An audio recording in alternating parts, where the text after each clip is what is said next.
일상생활의 주하나 지폐를 현금이라고 우리 표현을 하죠. 그건 우리 일상생활의 이야기고, 우리 그 회계에서 현금이라고 말하는 건 우리 영어로 캐시를 이야기하는 거예요. 그래서 캐시라는 건 현금화가 가능한 자산들을 이끄는 표현이죠.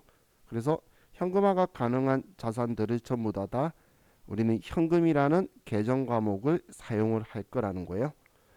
자, 그럼 우리는 주하나 지폐도 당연히 현금이라는 계정 과목을 쓰는데, 자, 이것만이 아닌 우리 회사가 발행한 수표를 제외한 나머지 모든 수표는 우리는 다 현금이라는 계정 과목을 사용할 거라는 거예요.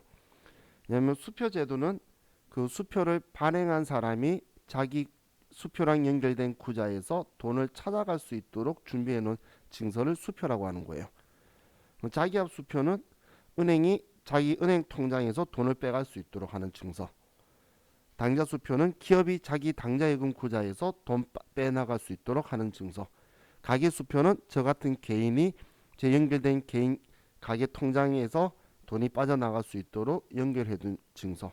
뭐 이런 것들처럼 자, 모든 수표들은 우리가 발행한 것을 제외하고는 전부 다 현금이라는 계정 과목을 쓸 거고, 또 우표란 증서나 아니면 대체 저금 환급 증서나 배당금 영수증, 공채 사채 만기 이자표, 뭐 국고 송금 통지서, 이런 것들은 지금 전부 다 단순하게 우리가 은행까지는 간다는 거예요. 가서 이걸 현금으로 쉽게 용이하게 전환을 시킬 수 있는 걸 우리는 현금이라는 계정 과목을 쓴다는 거예요. 그럼 이 현금이라는 이 계정 과목은 지금 우리가 보고 있는 곳이 자산이죠.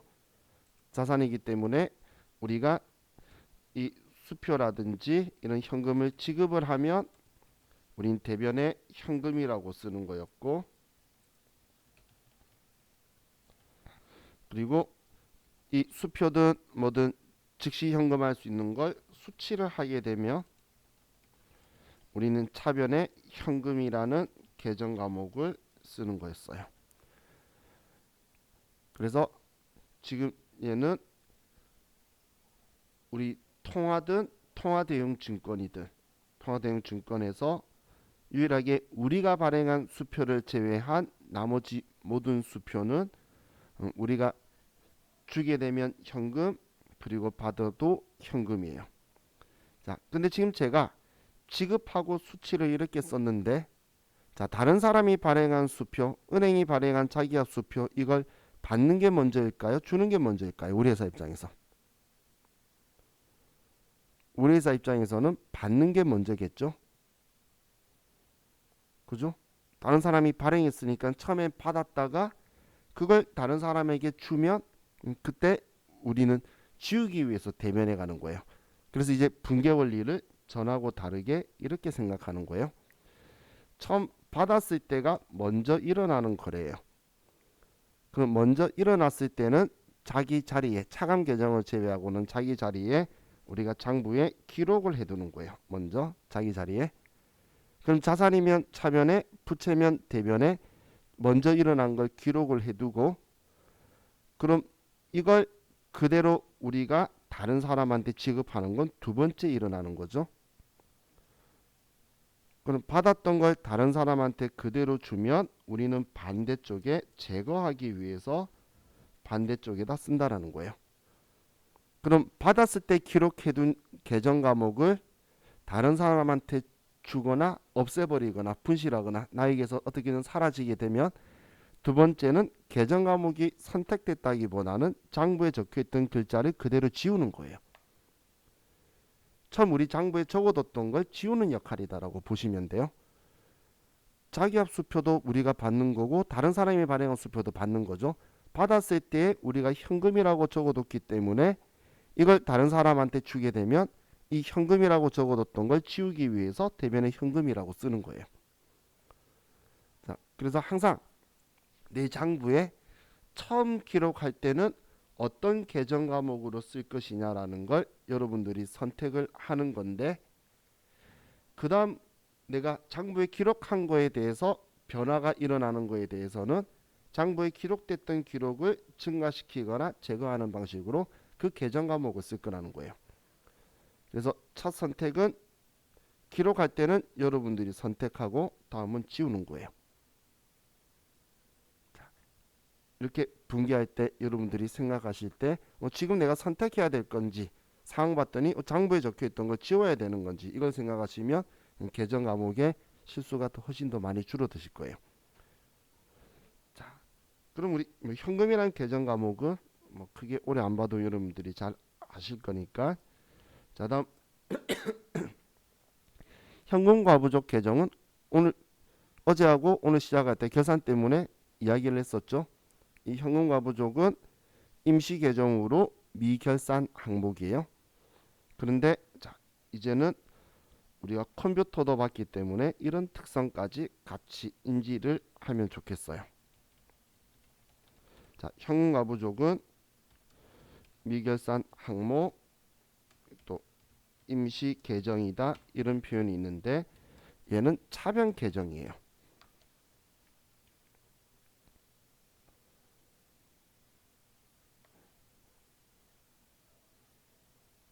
자, 차변 계정이라는 말은 뭐냐면 자, 지금 오늘 우리가 다루던 프로그램인데 자, 우리 합계잔액 시산표를 가지고 이 합계잔액 시산표라는 거는 장부에 기록하면 그때그때 바로바로 반영되는 거예요. 자, 그럼 얘는 현과 부족이 있네.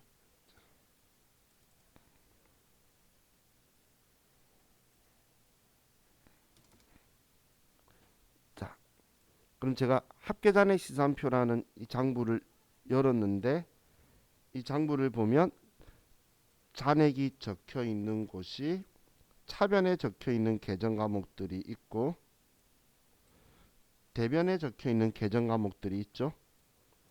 당연히 자산은 원칙적으로 차변에 있는 거예요. 그런데 이 자산을 줄여주는 성격인 것만 대변에 있는 거예요. 그럼 차변 계정이라는 건 자기 자리가 여기니까 잔액이 여기에 항상 나오는 건데 이 합계잔액 시산표는 우리가 장부에 한 번도 쓴 적이 없으면 기록이 안 나오는 거예요. 근데 내가 장부에 오늘 현금이 없어져서 2월 1일 날 다 있네. 자, 이날 현금이 우리가 100만 원이 없어져서 대변에 현금이 지금 100만 원 어디 갔는지 모르겠다. 그래서 장부상 잔액을 줄이고 차변에 현금 과부족이다라고 이렇게 회계 처리를 했어요. 그럼 차변 계정이기 때문에 차변에 쓰게 되면 당연히 합쳐서 증가가 될 거예요. 그럼 지금 제가 차변에 현금 과부족이라고 쓰니까 우리 장부에는 현금 과부족이 잔액이 플러스로 100만 원이 들어오게 되죠. 그죠? 자, 근데 이 현금 과부족은 임시 계정으로서 차변 대변 아무 것이나 우리는 썼죠. 부족할 때든 과잉일 때든. 그럼 돈이 많으면 반대로 차변의 현금이고 대변의 현금 과부족이라고 쓸 건데 대변의 현금 과부족이라고 쓸 건데 그럼 차변 계정을 대변 쪽으로만 쓰게 되면 얘는 장부상의 잔액이 대변에 오는 게 아니라 차변에서 마이너스로 나온다는 거예요. 이렇게 자기 자리가 계정 과목들은 차변 대변이 정해져 있는데 자기 자리의 반대쪽으로 본 계정 과목의 금액보다 초과해서 들어가게 되면 마이너스가 나오도록 되는 원리를 가지고 있어요.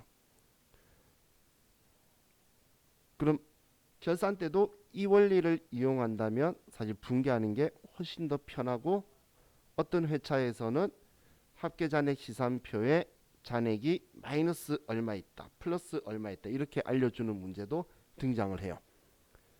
그럼 여러분들이 여기 들어왔을 때 플러스든 마이너스든 얘는 차변 계정이니까 여기만 있잖아요. 그럼 미결산 항목이라서 얘를 지울 거면 여기에 있는 잔액을 제로로 만드는 게 목적이라는 거예요. 그럼 이 잔액을 제로로 만들 건데 마이너스를 제로로 만들 거면 차변에 플러스로 100을 더 써줘야지 사라질 거다라고 생각을 하면 되고, 차변에 만약에 플러스라고 금액이 있으면 얘 금액을 줄여줄 거면 대변에 쓰면 줄어들겠네라고 생각하면 된다는 거예요. 그래서 자, 이 현금과부족 계정 과목은 임시 계정이지만 어떻게든 우리가 계정 과목으로 쓰려면 분류를 해야 되겠죠. 그럼 분류를 당좌 자산으로 분류하기 때문에 자기 자리가 차변인 계정이고, 그렇기 때문에 여기에 부호가 우리 시산표에서 잔액이 플러스라고 나와 있다면 부족한 경우고, 마이너스라고 있는 경우면 과잉인 경우라는 거예요.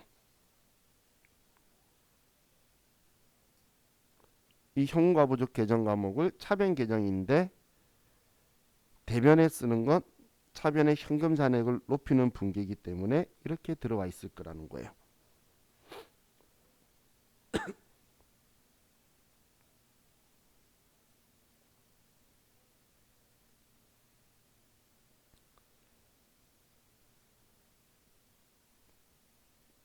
자,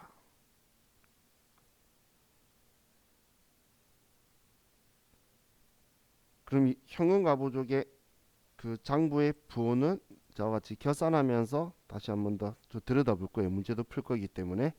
그래서 차변 계정이다라는 걸 여러분들이 지금부터 좀 인지를 하고 계시면 좋을 것 같아요.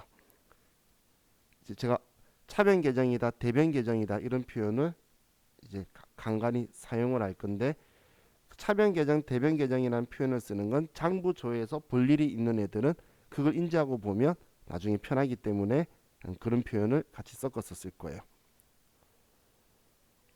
자, 다음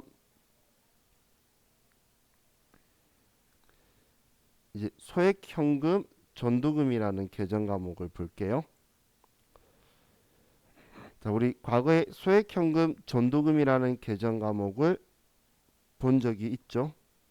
근데 그때 당시에 우리가 볼 때 썼던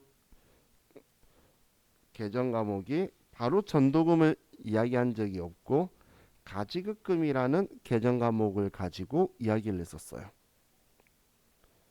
그러면서 이 가지급금을 여비 계산액이다라고 해서 어림잡아 대략적으로 지급하는 돈이다라고 했었는데, 이 가지급금이 지금 현재 실무에서는 대표이사 대여금을 가지급금이라고 표현을 많이 하기 때문에, 그래서 그럼 어림잡아 대략적으로 준 돈이란 표현하고 이제 충돌이 되겠죠. 그래서 이 가지급금이 전도금이라는 계정 과목으로 이제 변화를 해가게 돼요. 그런데 실제적인 이 전도금은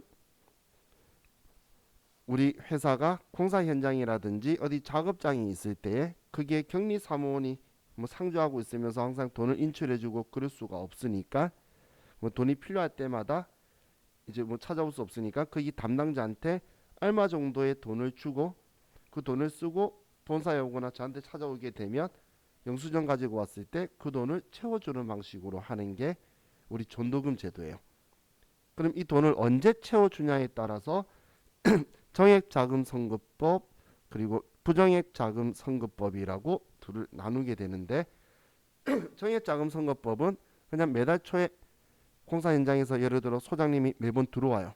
그러면 그 소장님한테 그냥 매월 초에 영수증 가지고 오시면 시제 얼마 뭐 1,000만 원이든 500만 원이든 채워놓고 영수증 가지고 오시면 다시 채워드릴게요 라고 주는 방식이 정액자금선거법이고, 수시로 오실 때마다 그냥 영수증 주시면 다시 돈 채워드릴게요 하는 게 부정액자금선거법이에요. 뭐 결론적으로는 어림잡아 대략적으로 얼마 드릴 테니까 쓰고 영수증 주시면 다시 돈 드릴게요 이런 방식으로 하는 거죠. 왜냐면 현장 소장님한테 자기 생돈 300만 원 가지고 쓰고 영수증 처리하라 할 수는 없잖아. 그래서 회사가 300이든 500이든 얼마든 줘둘 거예요.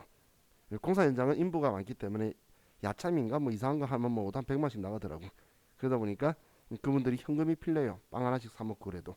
그래서 그런 때 쓰게 돼요. 근데 지금 제가 이야기한 얘가 전도금인데 가지급금을 전도금으로 쓰니까 얘 둘이가 또 충돌이 나겠죠. 그래서 이 가지급 그 전도금이라는 계정 과목이 이제 소액 현금으로 얘가 변화해 가는 거예요. 그래서 이제 소액 현금이라는 계정 과목을 쓰려고 우리 시험들이 조금씩 노력을 하는 것들이 보여요. 그것 때문에 지금 우리 프로그램에서 과거에 계정 과목 및 조교 등록에서 여기에서 전도금 계정 과목을 소액 현금으로 바꾸는 걸 했었어요. 얘를. 근데 얘는 기억이 나시는 분은 기억이 나는 이유가 스마트 A 프로그램이든 K랩 프로그램이든 빨간색으로 되어 있어서 지우려면 컨트롤 F2번이나 컨트롤 F1번을 써야지만 변경되는 계정 과목인데 얘 이름을 소액 현금으로 바꾸는 걸로 계정 과목 및 조교 등록 문제로 등장한다는 거예요. 그건 지금 이제 분위기가 이제 이쪽으로 바뀌어가고 있기 때문에 이렇게 바꿔 쓴다라는 걸 여러분들한테 자연스럽게 계속 이제 넘겨줘야 되겠죠. 그래서 그런 상황 분위기가 된다라고 보시면 돼요. 자, 그럼 우리 전도금 가지고는 시험 문제에 대놓고 나온 적이 많이 없고 가지급금하고 살짝 비슷한 형식으로 등장을 해요. 소액현금은 시험에서 분개로 나온 적은 없어요. 소액현금 지급에 따라 이런 표현은. 그럼 자, 우리가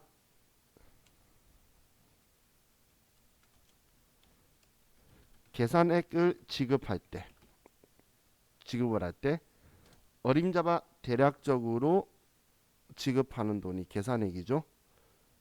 그럼 출장비든 뭐 거래처 접대비든 직원회식비든 어림잡아 대략적으로 지급하는 돈을 우리가 줄 때에 100만 원을 주면서 가지급금이다라고 처리를 하게 되면 우리는 정산할 때는 이때는 대변에 가지급금으로 치우게 될 거고, 만약에 계산액 지급할 때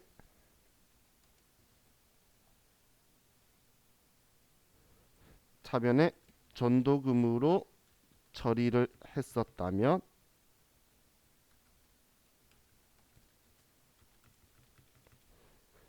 그러면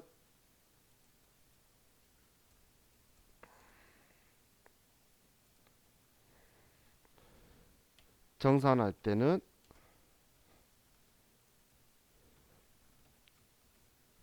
전도금을 지우면서 쓸 거라는 거예요. 그럼 지금 이 원리도 우리가 처음 장부에 가지급금이라고 썼으면 정산할 때는 이걸 지우는 거고, 전도금이라고 썼다면 우리가 정산할 때에 이걸 주는 거예요.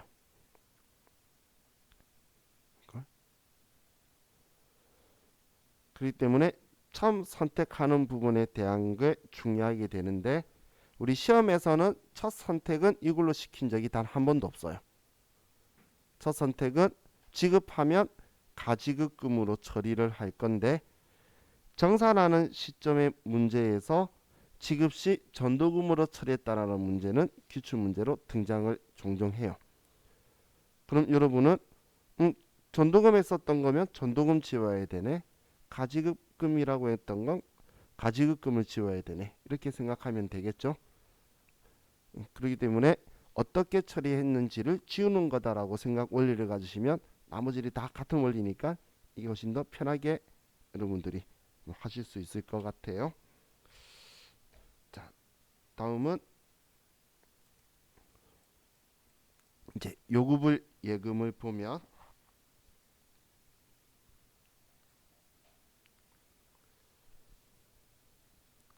자, 우리 요구불 예금은 우리 입출금이 자유로운 예금들을 요구불 예금이라고 하죠. 그럼 여기에서 이제 당좌 예금 제도를 가지고 보면 자, 우리 회사가 당좌 수표 제도를 쓰는 건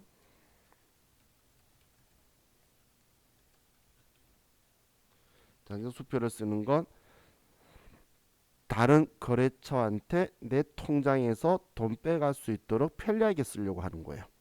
내가 이체해 줄 수도 있지만 수표를 써주면 그래 상대방이 은행 가서 내 통장에서 돈을 빼가는 거예요. 거기 적혀 있는 본권을 소지한 자에게 지급해 주십시오. 그리고 우리 회사가 통장이니까 여기서 빼줘라고 받아두는 게 당자 수표다라고 보시면 돼요. 그럼 이 당자 수표 거래를 하기 위해서는 일반적으로 당자 차월 계약을 함께 하게 될 건데 이 거래하기 위해서 당자 차월 거래를 하는데 그럼 첫 시작을 당자 거래 개설 보증금 500만 원과 당자 예금의 100만 원 이 금액을 보통 예금에서 이체하다라고 나오게 되면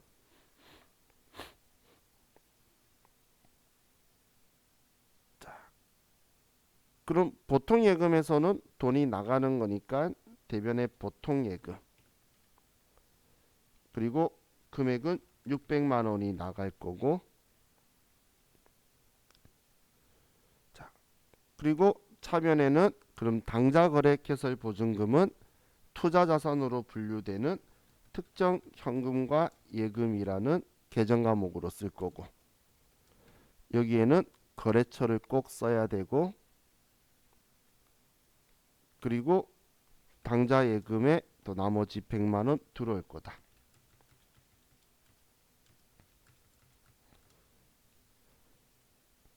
자, 이제부터는 제가 거래처 써야 된다는 거 꼭 체크해서 연습하실 때도 컴퓨터에 쓰세요. 아시겠죠? 왜냐면 나중에 시험 때 되면 100%안 써요. 잘 쓰는 사람도 빠뜨리는데 안 쓰는 사람은 안 써요. 지금까지 다 유경험이니까.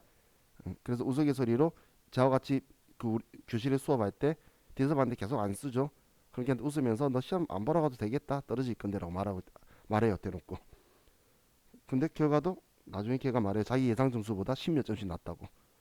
이게 자기 문제지에는 적어둬요. 근데 컴퓨터에는 안 써요. 그럼 자기만 결과 합격 발표 나올 때까지 자기 마음만 뿌듯하다가 뭐 채점 잘못했다고 막 그러고 가서 보면 그렇지 않고 그런 경우 많으니까 여기 쓰는 게 중요한 게 아니고 컴퓨터 입력하는 게 중요해요. 그래서 나중에 연습할 때도 거래처 쓰는 거는 절대 빠뜨리지 마세요.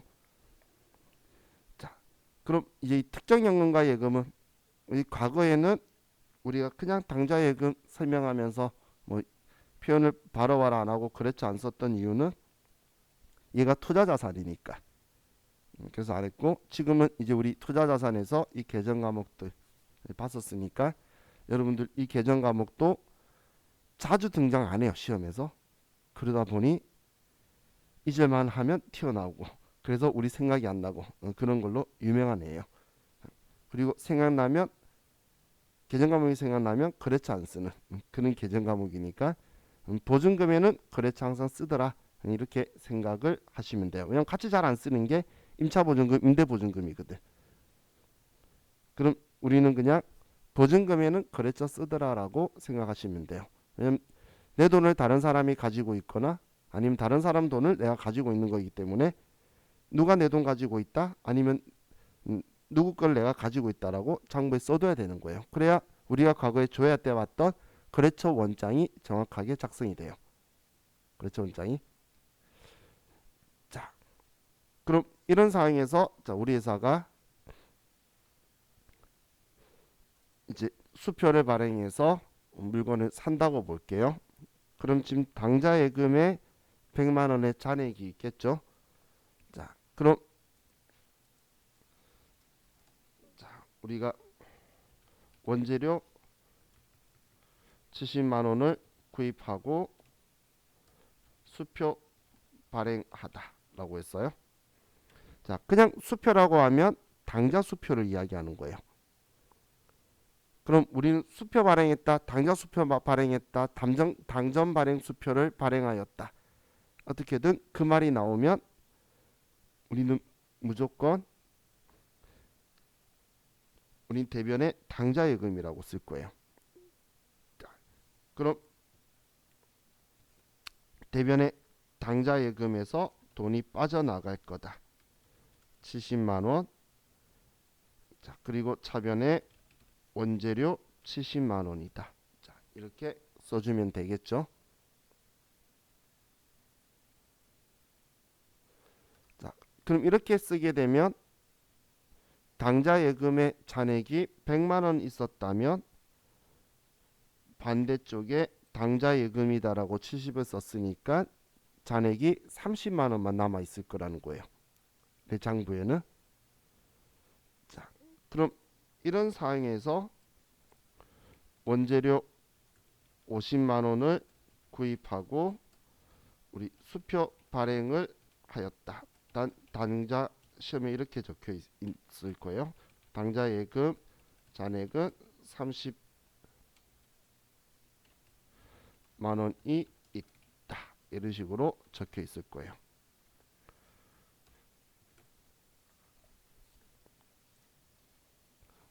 그럼 우리가 분계를 하면 자, 원재료 산 거니까 차변에 원재료다. 그리고 얘는 50만 원치 산 건데 자, 대변에 당좌예금에서 잔액을 줄이는 건 자, 이때는 대변에 당좌예금으로 쓰는 건 당좌예금 잔액 한도로 금액을 입력하는 거예요. 왜냐하면 그 잔액 넘어간 거는 돈 빌린 걸로 처리할 거거든. 그럼 잔액이 30만 원 있다라고 말해준 거는 이 내용을 이해한 사람은 이 문제 친절하네라고 생각할 수 있겠죠. 왜냐하면 얘를 30만 원만 써주라는 거예요. 그럼 차이 나는 이 20만 원은 얘는 단기 차입금으로 처리를 하는 게 원칙이에요.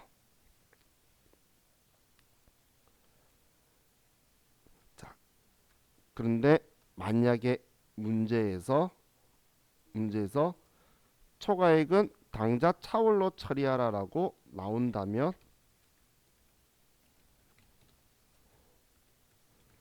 그럼 초과액을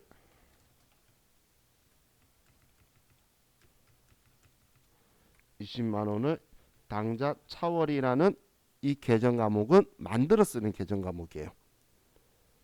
그럼 이 계정 과목을 원하면 시험에서 만들어 넣어 둘 텐데 그럼 여러분들이 인지하고 계셔야 될 거는 단기 차입금이나 당좌 차월은 이 두 계정 과목은 유동부채 계정 과목이에요. 그럼 유동부채라는 건 얘도 부채이기 때문에 거래처를 꼭 써줘야 돼요.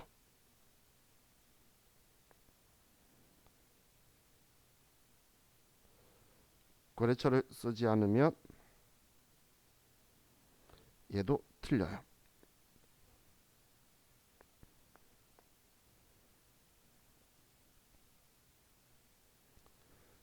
그래서 시험에서 얘 나왔을 때 많은 사람이 계정 과목은 당연히 문제에서 당좌 차월에 쓰라고 대놓고 적었으니까 못 쓸 사람 아무도 없겠죠. 그런데 거래처 안 써서 많이 틀렸기 때문에 저는 이 분기에서 거래처가 여러분들이 제일 잊으면 안 되는 중요한 포인트라고 생각을 해요. 그래서 거래처 얘도 유동부채다라고 정확하게 인지를 하고 계세요. 왜냐면 이런 시험에도 보기에서 한 번씩 나오는데 유동부채다라고 같이 기억하시면 여러분들이 문제없이 잘 하실 수 있을 것 같아요. 자, 그럼 지금 이 당좌예금도 차변 계정이죠. 차변 계정이죠. 그래서 만약에 우리 회사가 잔액이 30만 원밖에 없는데 그런데 원재료라고 쓰고 그리고 대변에 당좌예금 50만 원이라고 이렇게 하게 되면 지금 당좌예금 잔액이 30만 원인데 이렇게 쓰게 되면 전표 처리 후 당좌 예금 잔액은 얘는 차변 쪽에 마이너스로 해서 20만 원이다라고 써 있을 거예요. 얘는 차변 계정이기 때문에 이렇게 써져 있을 거라는 거예요. 그럼 이런 회사들은 어떻게 하냐면, 자, 이 회사들은, 자, 이건 실무에서 하는 건데 한 번씩 문제 등장을 하는데, 평소에 매번 거래가 있을 때마다 당좌예금 잔액 혹은 마이너스 통장인 보통 예금일 수도 있겠죠. 이 잔액을 일일이 잔액 따져가면서 돈 빌려온 거다라고 쓰고, 또 채워놓으면 돈 갚았다 쓰는 거 귀찮잖아. 그래서 평소에는 한도 신경 안 쓰고 그냥 당좌예금 보통 예금으로 전부 다 쓰는 거예요. 그랬다가 기말에 한 방에, 기말 결산할 때 한 방에 이 마이너스 되는 만큼, 지금 차변에 마이너스 있으니까 마이너스를 없애야 돼서 당좌예금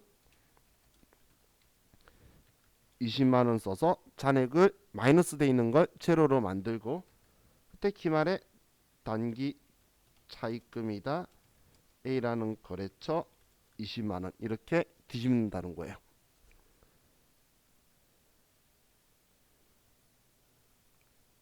장부에 마이너스가 되어 있으면 이제 계산할 때는 마이너스가 되어 있던 건 전부 다 없애줘야 되겠죠. 원칙적으로 회계에서는 우리 부의 표시를 남겨놓는 게 아니기 때문에, 그럼 제거하기 위해서 이렇게 대변에 많이 썼던 애를 이제 한 번에 금액을 다 합쳐가지고 이렇게 보낼 거예요. 그래서 여러분들이 회사에 가면 이렇게 많이 쓰다 보니까 시험에서는 그냥 기중의 일반 전표에서는 이 문제를 내는 건 적절하지 않으니까 결산 문제에서 얘네들을 한 번씩 내요. 그럼 보통 예금이고 마이너스 통장이다, 한도는 초과하지 않았다, 이런 식으로 해서 정보를 주면 장부에 마이너스라고 되어 있는 게 대변에 너무 많이 썼던 거야 이렇게. 그렇기 때문에 얘를 이제 마이너스를 없애주려고 그러면 자기 자리에 플러스로 더 써줘야 마이너스가 제로 없어지고 제로가 될 거고, 그 돈만큼 우리는 돈 빌린 거다라고 정리할 거라는 거예요. 자, 지금 얘 쓴 거는 당좌 예금이라고 지금 가지고 하지만 보통 예금도 똑같은 원리다라는 건 알겠죠? 그래서 보통 예금도 같은 원리로 이렇게 분개를 할 거예요. 자, 이게 우리 은행 예금에서 이야기한 거고, 자, 다음 저축성 예금 금융 상품이라고 하는데, 자, 정기예금, 정기적금 이런 거는 지금 우리 단기 투자 자산이에요.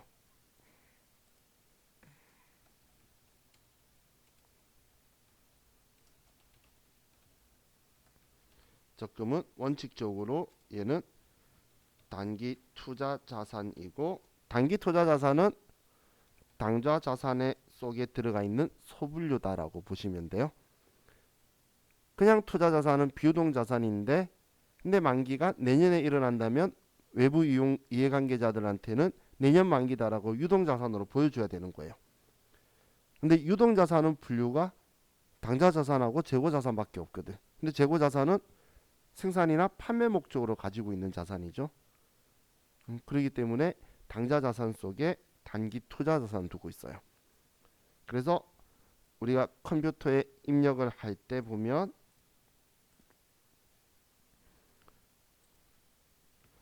자, 정기 예금, 정기 적금은 코드 번호가 105번, 106번 이런 것처럼 앞쪽에 당좌 자산 번호라는 거예요. 그럼 만기가 내년에 일어나는 게 아니면 얘를 선택하면 안 된다는 이야기예요. 만기가 내년에 일어나면 얘를 선택하면 안 된다는 이야기예요. 그럼 만약에, 자, 얘 가지고 만약에 얘가 만기가 2020년 이후라면, 22년이나 22년 이후라면, 한마디로 투자 자산이라면 이때는 정기 예적금이라는 계정 과목을 쓸 게 아니고, 이때는 장기성 예금이라는 투자 자산 계정 과목을 장기성 예적금 예금. 죄송해요. 장기성 예금이네요. 장기성 예금이라는 계정 과목을 쓸 거예요.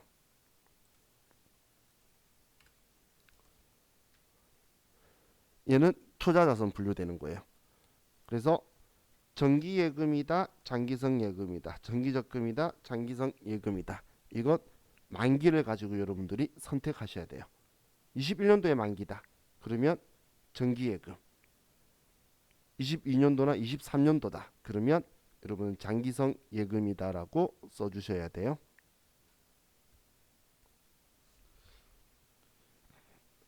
자, 다음 은행 계정 조정표라는 게 있는데, 자, 은행 계정 조정표는 그냥 어떤 건지만 알고 넘어가시면 돼요. 예, 은행 계정 조정표는 자, 우리 회사가 당연히 당좌 예금이나 보통 예금이나 이런 이제 금융 거래를 할 건데, 은행 금융 거래를 그럼 요즘은 잘 안 그러는데 과거에는 그 주석에다가 은행 잔액 증명원도 같이 첨부하는 경우도 더러 많이 있었어요. 왜냐하면 신뢰성을 높이기 위해서 내 자산 지금 현금화 가능한 자산이 얼마만큼 있다라고 우리가 은행 잔액 증명원 보여주면 확실히 있는 거잖아요. 그걸 보여주려고 잔액 증명원을 종종 집어넣는데, 근데 당좌 예금하고 우리 장부에 있는 당좌 예금 잔액하고 실제 당좌 예금 구자에 들어있는 잔액하고가 일치하지 않는 경우가 발생할 수 있다는 거예요. 얘가 일치하지 않는 경우는 이런 경우에 발생할 수 있겠죠. 제가 뭐 12월 말에 수표 발행해서 물건을 샀는데, 그럼 나는 장부에서 당좌 예금에서 돈 빠져나갈 거라고 썼지만 거래 상대방은 아직 은행에 안 가서 12월 31일까지 은행에 안 가서 돈을 안 찾아간 거예요. 그럼 그런 경우에 우리가 수정해야 되느냐? 그건 아니죠. 우리는 이미 수표 발행했고 발행한 번호가 있기 때문에 우리 이거는 은행 측이 나중에 변경돼야 되는 거니까 은행 측 수정 사항으로 정리를 해둘 거예요.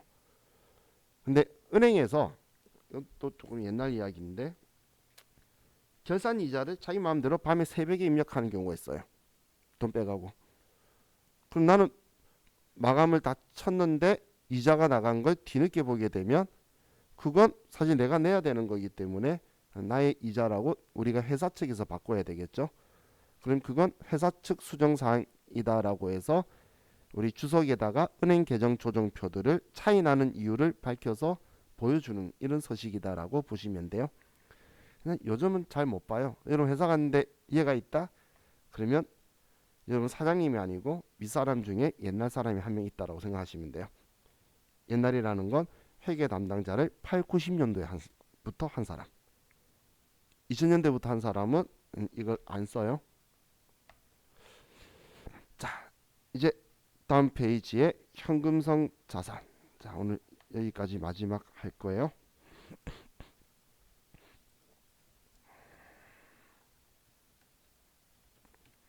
자, 현금성 자산은 소분류다라는 거 이제 알겠죠? 이걸 공부한 이유가 우리가 재무제표들을 외부 이해관계자들한테 제시를 해줄 때에 제출용에 이런 식으로 분류를 해서 줄 거라는 거예요. 그럼 지금 즉시 현금화 되는 거 하고 그리고 취득일로부터 3개월 이내 현금화 되는 것들을 전부 다 합쳐져서 이 상태로 은행에 주고 투자자들한테 보여줄 거예요. 그럼 이 제출용에서 쓸 이 현금성 자산으로 분류할 수 있는 얘네들은 자, 계정 과목은 자, 첫 번째 보통 예금하고 당좌 예금. 당좌 예금이 더 빠르죠, 유동성은. 얘 둘이는 현금성 자산으로 분류되는 계정 과목이에요.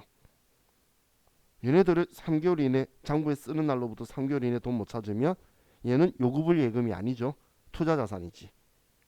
그래서 얘네들은 무조건 요구불 예금에 해당할 거고 그 외 나머지는 취득일로부터 3개월 이내 현금화가 가능한 자산을 현금성 자산이라고 하는데 이 취득이라는 건 장부에 기록한 날로부터 우리 3개월 이내다라고 보시면 돼요. 그럼 여러분들 주의, 제가 쓰는 주의는 진짜 주의할 부분이에요. 자, 얘는 절대 결산일로부터 3개월 이내로 도래되었다. 이거는 아니라는 거예요. 2월 1일 날 1년짜리 정기예금에 가입했는데 그럼 단기 금융상품이었다가 12월 30일 날 결산하는데 얘가 만기가 3개월 이내로 도래했대. 그럼 현금성 자산으로 분류하느냐? 그게 아니라는 거예요. 걔는 그냥 단기 금융상품인 거예요. 왜냐면 기준은 결산일로부터 정리한 날이 아니고 취득한 날, 장부에 기록한 날로부터 3개월 이내 현금화할 수 있는 자산을 우리는 현금성 자산이다라고 할 거예요. 현금성 자산. 자, 그리고 우리 교재에 보시면 단이라고 적혀 있는 게 사용에 아무런 제약이 없을 것이라는 전제 조건이 당연히 있어야 되겠죠. 사용에 제한이 있다면 그 또한 투자 자산의 요건에 들어가게 돼요. 그럼 기간 때문에 단기 투자 자산이나 장기 투자 자산이 될 거기 때문에 현금성 자산은 우리 교재 적혀 있는 대로 큰 거래 비용 없이 현금으로 쉽게 전환을 할 수 있어야 되고 또 우리가 가지고 있는 이 자산의 가치의 변동이 크면 안 된다는 거예요. 그럼 투기 같은 투자 성격이 짙어지게 되겠죠. 그리고 취득한 날로부터 3개월 이내에 현금화가 되는 채권이든 주식이든 판매 조건이든 아니면 상한 우선주 주식이든 이런 것들은 다 우리 현금성 자산으로 분류할 수 있다라는 거예요. 단기 금융상품에 단기 매매 증권 없구나. 예, 적혀 있는 것만 아래쪽 단기 금융상품도 봅시다. 전 단기 매매 증권으로 잘못 봤었어요. 그걸 내일 할 거였거든. 우리 단기 금융상품은 이 앞에 정기예금, 정기적금 이야기했었는데 기준은 항상 재무상태표일로부터 1년. 이걸 저는 이렇게 표현하죠. 내년이라고. 왜냐하면 재무상태표 작성 기준일이 결산일인 12월 31일이니까 2020년 12월 31일부터 1년이면 21년 12월 31일까지죠. 그렇기 때문에 그게 우리는 단기 금융상품의 기준이에요. 그리고 단기 금융상품은 사실 단기 투자자산의 또 그 안에 있는 하부 분류예요. 소소소 분류라고 보시면 돼요. 그래서 당연히 사용에 제한이 있어야 되고 그리고 이 상품들은 우리 흔히 일상생활에서 볼 수 있는 양도성 예금 증서나 아니면 CMA, MMF, IP 이런 거 많이 들어보셨죠? 그리고 우리 표지어음. 요즘 표지어음이 어음으로 이자 받으려고 하는 기업들이 생각보다 좀 많은가 봐요. 제가 전에 오후반에서도 표지어음 받은 것 때문에 회계 처리 자기 회사 거 좀 물어보고 하던데 요즘 표지어음에 대한 거 좀 이야기 들었는데 표지어음은 이거예요. 은행이 어음 받은 거 있죠. 할인료 받고 은행이 샀는데 은행도 현금화 시키려고 어음 조항난 것들을 자기들이 다시 그거 받으면 돈 줄게 해서 이자 받을 수 있도록 하면서 어음을 발행해 주는 거예요. 그게 표지어음이에요.